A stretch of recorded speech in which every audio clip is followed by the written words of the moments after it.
The man who created the blueprint for destruction just died peacefully in his bed. And for the first time, the survivors are talking. His days are numbered. In 1995 meeting in Beverly Hills, in the home of who was responsible for the murder of Whitney Houston. I said it. He trained an empire, and that empire trained him. Diddy learned from Clive. Diddy did it to Usher. Usher did it to Justin Bieber. A machine, a cycle, a system designed to destroy. But now, the gatekeepers are gone, and the testimony is pouring out. This is not a drill. Clive Davis is dead.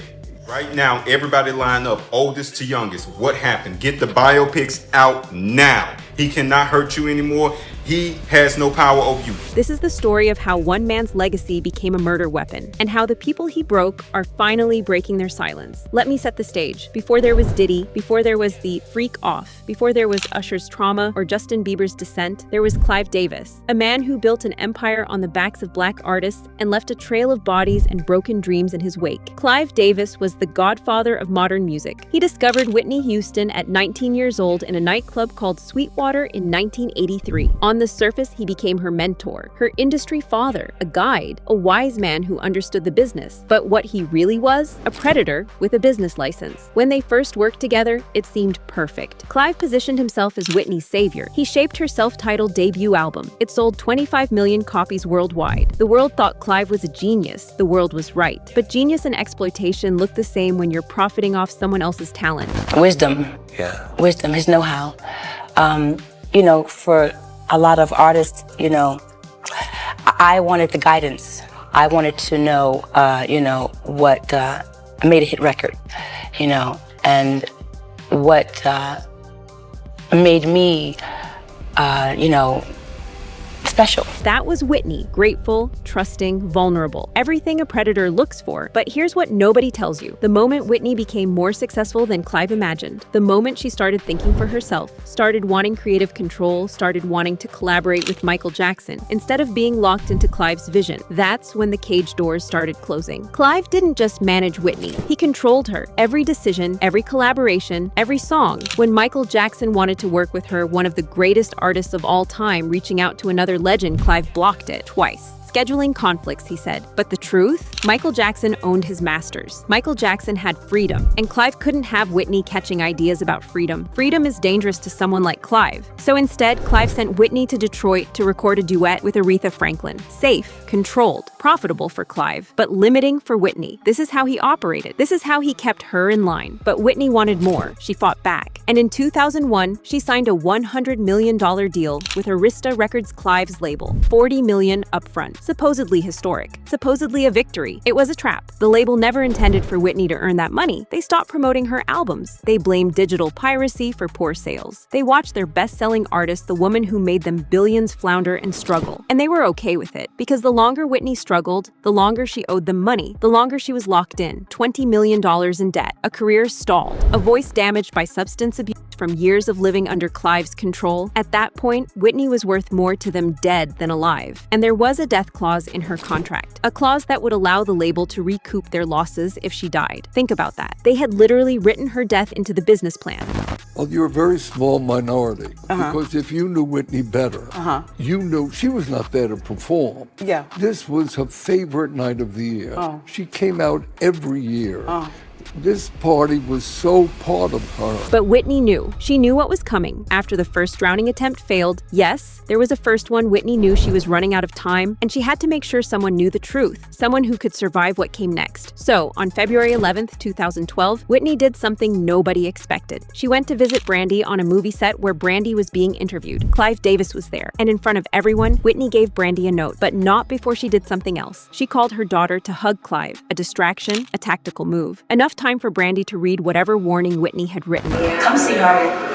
Come say hi to, come say hi to your godfather. Come say hi to your goddad. Hours later, Whitney Houston was found dead in her hotel room bathtub. 2 days later, Brandy was still processing that final phone call with her mentor, a call she didn't know would be her last. For 10 years, Brandy kept that note private, but she wasn't keeping quiet because she wanted to. She was keeping quiet because she was terrified. Terrified that Clive would come for her just like he came for Whitney, that he would destroy her career, that he would erase her. Control had a price, and the price was silence. But on March 5th, 2024, Clive Davis died died in his Manhattan home at 94 years old, peacefully, in his bed, after outliving so many of the artists he destroyed, and suddenly, the fear lifted. He cannot hurt you anymore. He has no power over you.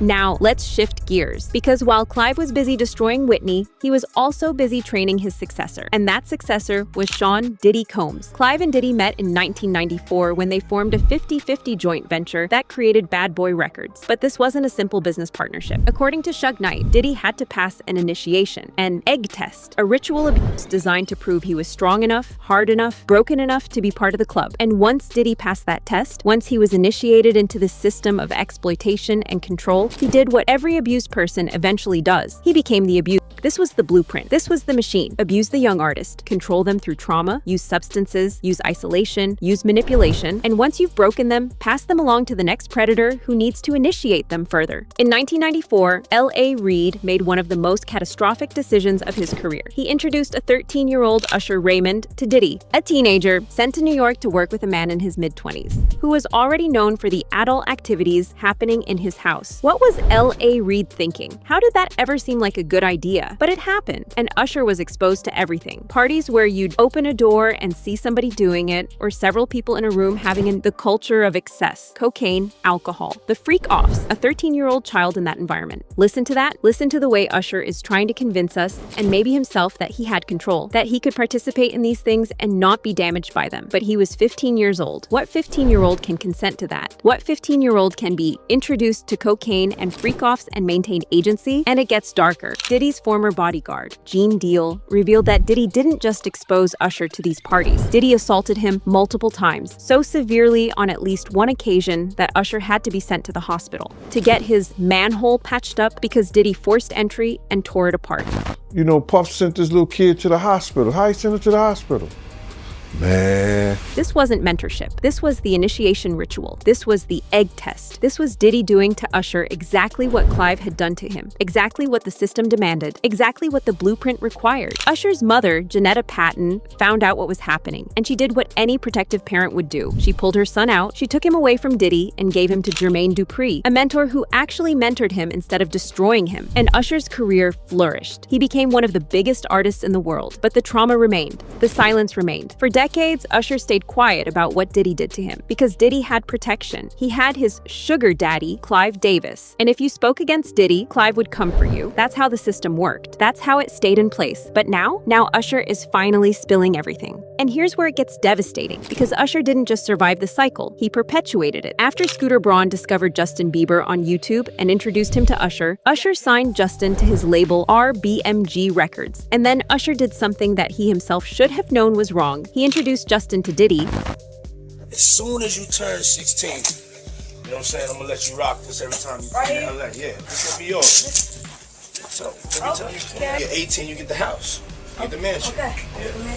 That's Diddy talking to Justin, grooming him, using the same language, the same promises, the same system. And Usher was the gateway. Usher was the person Justin trusted, and Usher handed him over to the predator. Now, people are saying that Usher did this because Clive and Diddy forced him to, that he was trapped in the same system and had no choice. Maybe that's true. Maybe Usher was still under their control, still under their thumb, still afraid of what they would do if he didn't comply. But intent doesn't matter to victims. Results do. And the result is that Justin Bieber, a teenager from Canada, went from being an innocent kid discovered on YouTube to being drowning in substances and trapped in constant freak-offs that nearly destroyed him.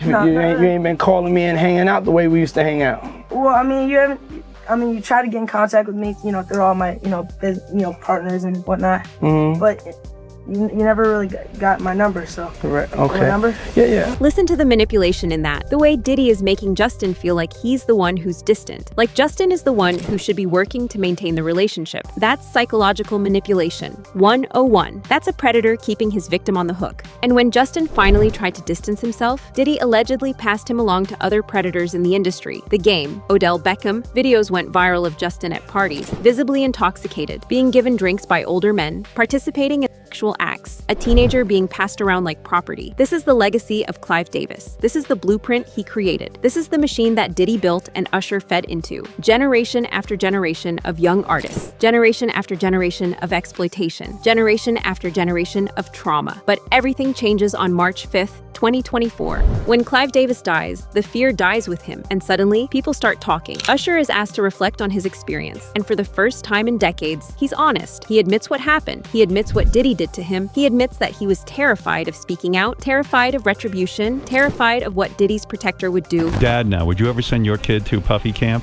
Hell no. But here's where it gets emotional, because as Usher is breaking down his experience with Diddy, as he's finally admitting what happened to him, Brandy is simultaneously coming forward with what Clive Davis did to Whitney Houston, and Usher realizes something that shatters him. He was part of the same system that killed Whitney Houston. It mattered so much to me because I got a chance to tell her everything I hadn't told her, just how much she inspired me, how much I loved her impact in my life. And Brandy finally reveals what was in that note. She finally breaks her silence about the warning Whitney gave her, and she names Clive as the architect of the entire system. She talks about the predatory contracts, the death clauses, the deliberate sabotage of her career, the way Clive isolated Whitney, the way he controlled her, the way he destroyed her. And as Brandy is telling Whitney's story, Usher is realizing that his story is Whitney's story, that the system that killed Whitney is the same system that nearly killed him, that the system that nearly killed him is the system he passed on to Justin Bieber. He breaks down because the weight of it all comes crashing down. The abuse he suffered, the artists he helped destroy, the cycle he perpetuated because he was trapped in it, the realization that staying silent to protect himself meant other kids got hurt, that his silence was complicity. This is the moment everything changes. This is the moment the cycle breaks. Because Usher isn't just crying for himself. He's crying for Whitney. He's crying for Justin. He's crying for every artist who got trapped in this machine. He's crying because he finally understands what he's been a part of, and his tears are a catalyst. Because once Usher breaks, once he admits the truth, other survivors start coming forward. Artists who were mentored by Diddy, artists who were introduced to this world at too young an age, artists who participated in the freak-offs, artists who were assaulted, artists who were controlled, artists who stayed silent out of fear. The internet is connecting the dots. The narrative is becoming clear. This wasn't just about Diddy. This wasn't just about individual bad actors. This was a system, a blueprint, a deliberately constructed machine designed to exploit, control, and destroy young black artists for profit. And it all traces back to Clive Davis. Now, the internet is divided. Some people are saying good riddance, that Clive deserved to die in a cell, not in a comfortable bed, that his peaceful death was an injustice when so many of his victims suffered violent, tragic endings. Others are saying that his death is opening doors, that it's giving survivors permission to speak, that it's breaking the cycle of fear that kept this system alive for decades. The music industry will never be the same because the secret is out, the blueprint is exposed, and the survivors are refusing to stay silent anymore. Usher broke down in tears, not just for himself, but for everyone who came before and everyone who comes after. His breakdown was a moment of reckoning. It was the sound of a system collapsing under the weight of its own cruelty. And it all started with a note, a warning passed from one woman to another on the set of a movie, a warning that Whitney was too late to save herself from, but that gave Brandy the tools to survive. That note was a time capsule, a message from beyond, and now,